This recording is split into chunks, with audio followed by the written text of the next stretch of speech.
Good afternoon, Adjani. How you doing? You well? Yeah, man, I'm good, brother. How are you? I'm blessed, my brother. Always, in always. We're here to.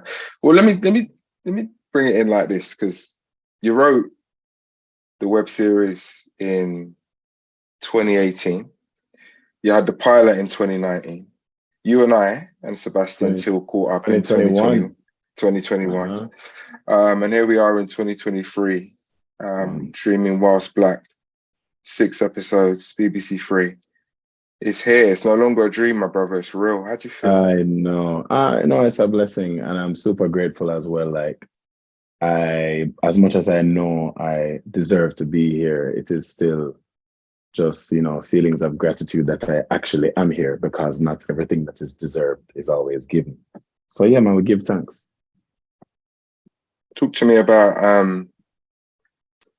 the whole premise of the show for those who didn't get caught up in the web series, who haven't come on that 7-year journey. I know it was 5 years from conception right into delivering. Yeah. 2018. So that's 2013. So it's 10 years in total now, isn't it? The whole process. For those who haven't been there, don't know nothing about it, what's it all about?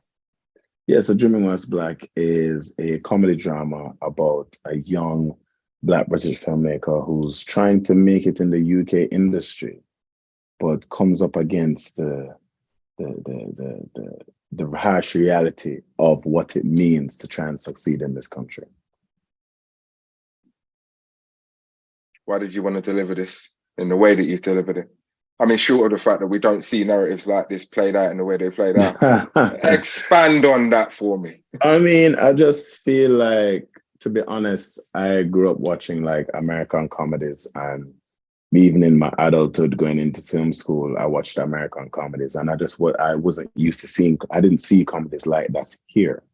I didn't see our authentic selves here. It's almost like to be funny, you had to be caricaturized.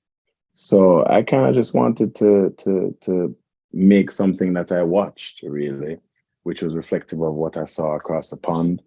But equally, I feel like medicine is best served with honey. So certain topics that we touch on, I feel like delivering it in the way we did is probably the easiest way to digest it. Well, because there are many aspects of this, I guess, that are close to your heart. But what is it about this series that resonates for you the most? And is the message that you kind of hope people will take from it? I mean, the overarching message of Dreaming Whilst Black is to keep trying. But I think the question that we posed for the season was something that we really worked hard about, which is, can we, the exploitation of life for art, and the question of, can we exploit each other for artistic purposes? And that was something which I wrestle with myself and think about, even in the crux of the show called Dreaming Whilst Black. The fact is, if racism never exists, Dreaming Whilst Black wouldn't exist. So it's that thing of, well, what do we do to compensate for the fact that we talk about these issues? But I guess how we do that, how we personally compensate, is by being the solution to the problem that we're portraying. So that is with Black producer, Black execs, Black directors, Black HODs across board, or Black or Asian HODs in most departments, Black trainees, Black assistants. So we're making sure that and most of these people, it was their first TV credit in a head of department role. So we were just making sure that we give, if the show is critiquing the industry for not giving opportunities, we made sure that we gave as many opportunities as possible.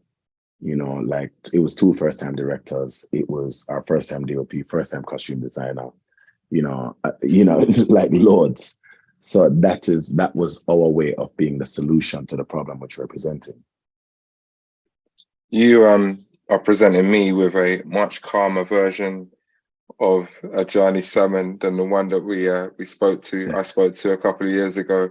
It seems like your energy has been expended in the way that it was meant to, in regards to creating and seeing this process through to the end completion, right? And I know that that's just the start of a new beginning, but just talk about Adjani now, and as opposed to 2 years ago when you put the pilot out and you were bristling with, determination to see this process through.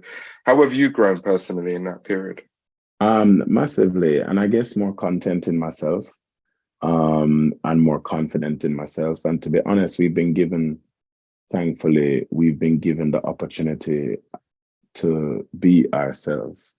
Like, obviously the pilot came out 2021 and it was still that was very brass hunger of like, really want to get this thing out there, really want you guys to see it, watch my show. And I guess, like, for example, after the BAFTA, as much as we don't do these things for those awards, but I think professionally that award cemented my place in the industry, which was a very it was a great thing to have the ease of knowing that, like, all right, cool, like people respect your thing or people value your thing. Or I guess the people who pay me value the thing. Right. So coming into the TV show, it was very much like all my energy was extended into making the best product possible. And that actually we believe that if we make a good enough product, the people will come to it. So now, now I'm calm. We've made the product. People love the product. People watching the product. So this is more just a chill version of me being satisfied with a job well done. Any surprise reactions to what you've put out already? And for those who are watching and listening, first episode went out July 24th, right? It's on BBC Three, so people can go and catch it. I mean, I think somebody said the most unrealistic part of the show is the speed in which Kwabena and Vanessa get into a relationship, which I don't know what that means for the state of dating in Britain right now, but that was a surprising comment, but a fun one as well, But no, I've been appreciative of all the love, across the board. I feel like everybody loving it, not just our community, which is good. It's good to know. What part of the, I guess, behind the scenes process did you glean most from? What did you learn most from in terms of, working with all of those people in those positions? What did you learn about yourself? Boy, to be honest, I feel like I've learned how resilient I can be and the importance of support, because, there were days when we were shooting for 12 hours and then I would go back to the hotel and write with Ali and the director for another 2 or 3 hours and then get like 4 hours sleep and do that again the next day. And we did that for at least a week, where we would be shooting and writing at the same time. And yeah, it really took a toll, like like everything. But to the staying power to kind of do that and still produce at a high standard is very much to a level of resilience on my end, but also to the support and infrastructure that we had on set with the team that we had. That's why it's so important not to just hire people for your job's work, but hire people who are passionate, because it was those people who really were like, making sure everybody keeps on their A game. So because everybody knew what we were trying to do, which was, to present this product to the people. Something, what you're talking about is, for me, probably one of the most valuable parts, because it's all very well screaming for diversity and inclusion and bring us in and we can do it. But there's an element to this process that gets the product over the finishing line that I think you just outlined, that is the unseen. And there's only a handful of people who are immersed in the business that truly know. So for you to be able to speak about it and articulate it to that next generation coming behind, and I speak on that because I know the last time we caught up, that was important for you. Talk about the degree of understanding that's required at that level that now you can impart. Yeah, I mean, to be honest, I believe, I mean, for me, the best leadership, like, this is my first time being, I guess, a creative leader in the space. But for me, when I was working in the industry, the best leaders I found were the ones who not only just gave orders, but the ones who got stuck in. So they were the ones doing it. So no matter how hard, I remember no matter how hard I worked, I always knew that, for example, Pete in Greens was working harder or as much as me. He'd never ask me to do something that he's not willing to do himself, you know. And for me, it's one, being able to do that, being willing to do that, being able, like, me being on set, prepping for a scene on set with the art department so they know that I'm working, just to show them like, yo, we're in this together. But equally, to create a team, I think the team is so important at this level because, when, you're in a high pressure environment doing 14, 15-hour days, you want people who believe in your product to be with you, not necessarily, because we could have gone for the most experienced, but would the most experienced care? Whereas for us, if we got people who genuinely believed in the product and cared about what the product looked like, when the going got tough, everybody pulled together to get this over the line because, it meant something to all of us, more so than just a job.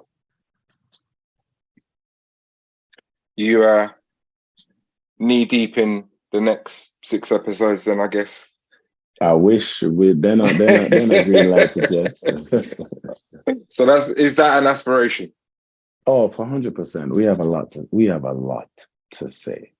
We need to talk things into existence, my brother, just like we did this. Yes. So we can talk about it. We can talk about the 5 BAFTAs that we're going to win next year.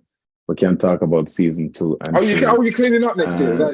You cleaning up? I mean, as I said, if you say speak into existence, not that we have the better. Target. Speak it.